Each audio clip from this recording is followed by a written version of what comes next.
Tuklasan natin at ipagdiwang ang pag-akyat ni Jesus. Ako po si Father Eric Arada mula sa Si Diyos ng Lipat Coroparco ng Parokya Santa Clara dito sa Barangay Santa Clara, lungsod ng Santo Tomas. Magandang araw sa ating mga faith friends at sa ating palakbay sa ating buhay pananampalataya at patuloy ang pagdinilay at paglaganap ng salita ng Diyos. Ang ating gospel ngayon ay tumutukoy sa kapistahan ng pag-akyat sa langit ni Jesus.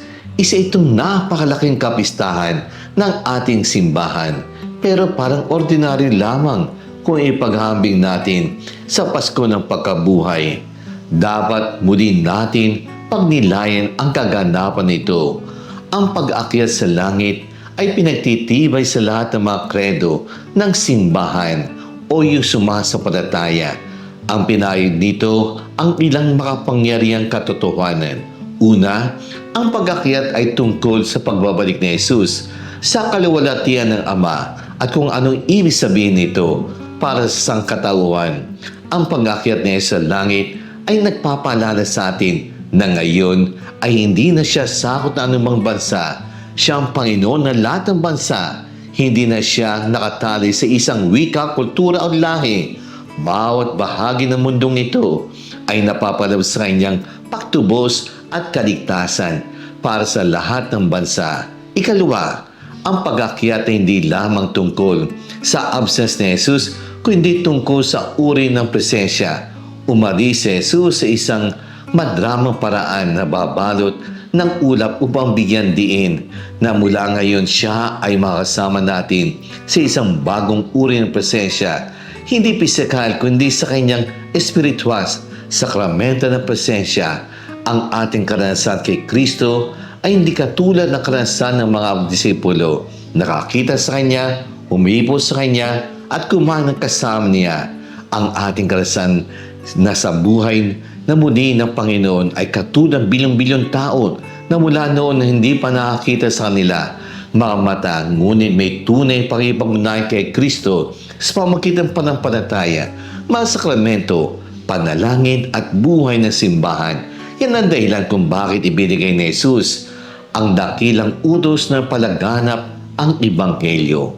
Ang mga tao ngayon ay makikilala sa Jesus sa pamagitan ng buhay ng simbahan. Kasama natin siya na may parehong kapangyarihan, magliligtas at naglilinis ng pag-ibig tulad ginawa niya sa mga apostol, ngunit sa ibang paraan. Sa panghuli, pagnilay, ang pag-akyat sa langit ay hindi lang tungkol kay Jesus, kundi pati na rin tungkol sa atin. Kung nasan si Jesus ngayon, umaasa tayo ng balang araw ay makarating tayo doon. Sabi niya, maghahanda ako ng lugar para sa inyo. Bagamat ang paglalakbay sa buhay ng bawat isa sa atin ay magkakaiba, ang ating patutunguhan ay pareho. Ang pagkikipag-isa kay Diyos, Ama, Anak, ang Banal na Espiritu, para sa ating mga tao, ang palakbay nito ay maaaring maikli o mahaba. Maaari ito'y magkaroon ng maraming pagdurusa at hamon.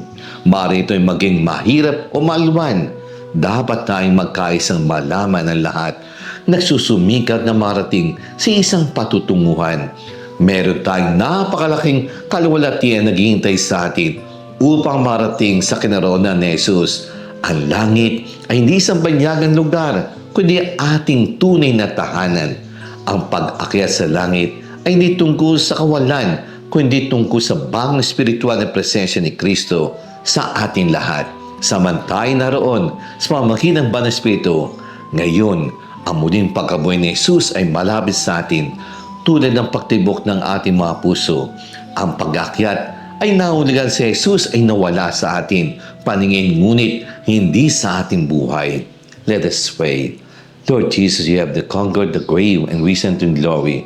I shall ascend to your throne in heaven. Fill our hearts with the joy of eternal victory. Guide us by your Spirit until we meet you face to face in your kingdom. Amen.